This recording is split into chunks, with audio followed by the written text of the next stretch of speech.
ایک واقعہ میں آپ کو سناتا ہوں اطاعت کا۔ حضرات صحابہ اکرام رضوان اللہ علیہ اجمعین اللہ کے نبی صلی اللہ علیہ وسلم کی کیسی اور کتنی اطاعت کیا کرتے تھے، جن کے بارے میں کہا گیا تھا سمعنا و اطعنا۔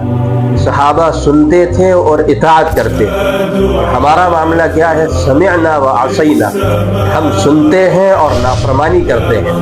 اللہ کے رسول صلی اللہ علیہ وسلم کے زمانے میں ایک صحابی تھے، ان کی بڑی مدینے کے اندر بہت بہترین حویلی بنی ہوئی تھی۔ ایک مرتبہ اللہ کے رسول صلی اللہ علیہ وسلم کا جب گزر اس حویلی کے سامنے سے ہوا، حضور صلی اللہ علیہ وسلم کے ساتھ کچھ صحابہ تھے۔ آپ صلی اللہ علیہ وسلم نے پوچھا کہ یہ حویلی کس کی بنی ہوئی ہے؟ صحابہ نے کہا کہ فلاں فلاں صحابی کی ہے۔ تو اللہ کے نبی صلی اللہ علیہ وسلم نے اس حویلی کی طرف سے منہ پھیرا اور یعنی کہ ناراضگی کا اظہار فرمایا، غصے کا اظہار فرمایا، اور حضور صلی اللہ علیہ وسلم وہاں سے تشریف لے گئے۔ اور جو صحابہ حضور کے ساتھ تھے، انہوں نے ان صحابہ نے جن صحابہ کی وہ حویلی تھی ان کو جا کر کے خبر دی کہ آپ صلی اللہ علیہ وسلم کا گزر تمہارے مکان کے سامنے سے ہوا تھا، حضور صلی اللہ علیہ وسلم نے تمہارے گھر کو دیکھا اور فرمایا کہ یہ حویلی کس کی ہے؟ ہم نے بتایا کہ یہ فلاں فلاں صحابی کی حویلی ہے۔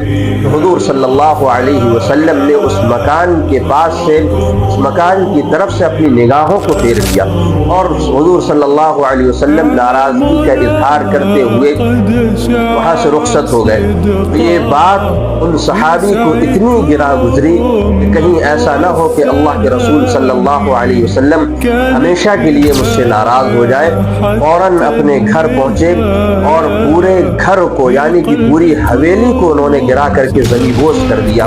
کچھ عرصے کے بعد جب جناب محمد الرسول اللہ صلی اللہ علیہ وسلم کا گزر اسی راستے سے ہوا تو آپ صلی اللہ علیہ وسلم کے ساتھ صحابہ بھی موجود تھے۔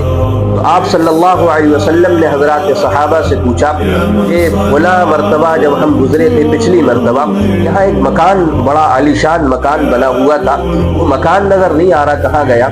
حضرات صحابہ نے کہا کہ اللہ کے رسول صلی اللہ علیہ وسلم جس صحابی کا وہ مکان تھا، آپ کی ناراضگی کی بنا پر اور آپ کے غصہ ہو جانے کی بنا پر انہوں نے اس پورے مکان کو زمین بوس کر کے رکھ دیا۔ یہ حضرات صحابہ کی فرما برداری اور اطاعت اس قدر تھی کہ اللہ کے رسول صلی اللہ علیہ وسلم کی اتباع اور حضور صلی اللہ علیہ وسلم کی اطاعت، سمعنا و اطعنا کی کوئی بات اگر حضرات صحابہ سنتے تھے فوراً اس کو اطاعت اپنی زندگی کے اندر لاتے تھے، اس پہ اس کی اطاعت پر آ جاتے تھے۔ لیکن میرے عزیزوں، ہمارا معاملہ کچھ الگ ہے۔